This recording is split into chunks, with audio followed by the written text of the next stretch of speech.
Whipping cream doubles in volume when you whip it, so you get 4 cups of whipped cream. And we're just going to flavor that. It's just the whipping cream, and you can flavor it with just about anything you'd like. And in this case, we're going to flavor it with a little bit of Bailey's Irish cream. But just a drop, though. Just a drop. That would be good. About a drop? Welcome back to Great Tastes of Manitoba, and 30 years of bringing you comfort food on Saturday night, and tonight is no exception. You know, if Sarah Cahill's here, comfort is about to happen. So we've got our slow cooker Swedish meatballs. Let's get right into it because we've got quite a few things that we need to kind of get going on this one. And we do. So we've got some prep to do so that when we actually get around to making this easy, it's just dump, dump, dump. Like and it. it's really easy recipe when you need something quick. Good, good. So it uses frozen meatballs. All right. So you can buy pre-made frozen meatballs, but it's always nicer when you make your own. So I've got a really quick, easy recipe. You can make your own meatballs at home. Tell us more. In advance. All right. So this is just a meatball mixture that has some milk, eggs, breadcrumbs, and finely minced onion in it. Pretty simple. Yep. If you've got one of these scoops, they're great, Yeah. right? Because you can portion the meatballs out and they're all about the same size. And that actually makes the process super quick. And so this recipe actually makes 48 meatballs, which is about double what you're going to need for the Swedish meatball recipe. Okay, so theoretically, you could make some meatballs, use them in this recipe, and then you could fire them into the freezer. And then, as you say, when you have absolutely no time that one night, and it's coming, then you've got something in the freezer. It's easy and ready to go. Yeah. So some other things that we have in our pantry, oftentimes something like beef broth. So we're going to put some beef broth into our slow cooker. Okay. Okay. We're also going to add a little bit of Worcestershire sauce. So I have some flavoring. And then we're going to add, of course, our garlic for some more flavoring. So all things that we typically tend to have in the house. Right. Optional, if you've got it, some dried parsley flakes. Okay. And then, of course, some salt and pepper for some seasoning. Okay, so I'll get you to give that a mix. Okay. And then we've got the frozen meatballs that we batch made in advance that were in the freezer. Yeah. We're going to put those in frozen. Not to splash. We were here at 5 o'clock That's this morning right. making those. Give it a bit of a mix. Okay. And then we would cover it, set it, and forget it for the day.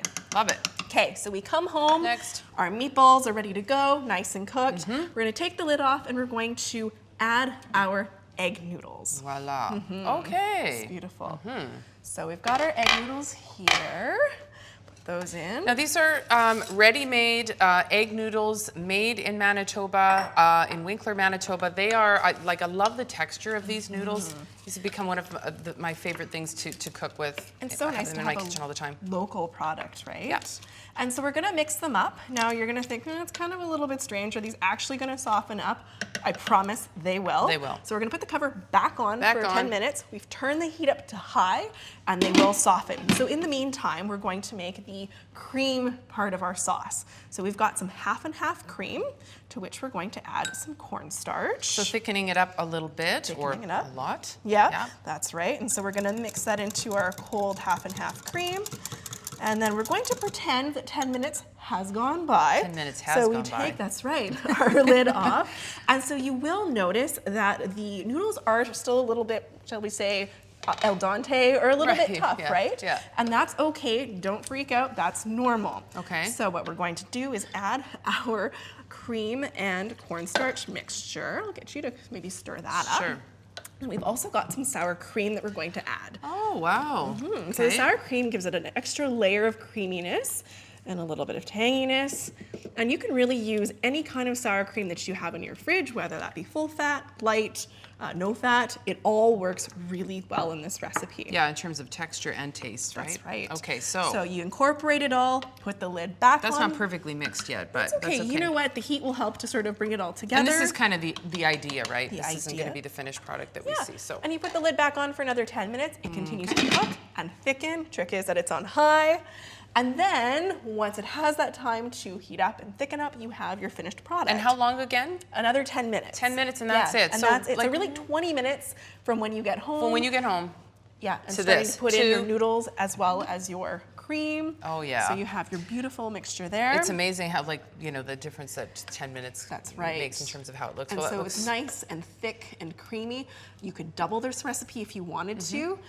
Serve this with a vegetable, and then you have really a complete meal. Yeah, you're ready to go. All right, there we go. Swedish meatballs. And when we come back, we're going to do Never mind, Aaron, whatever you ended up doing with that cake. We're making our own coconut hot, is it hot milk? Hot milk cake, Hot yeah. milk cake. Can't wait when we come back on Great Taste of Manitoba.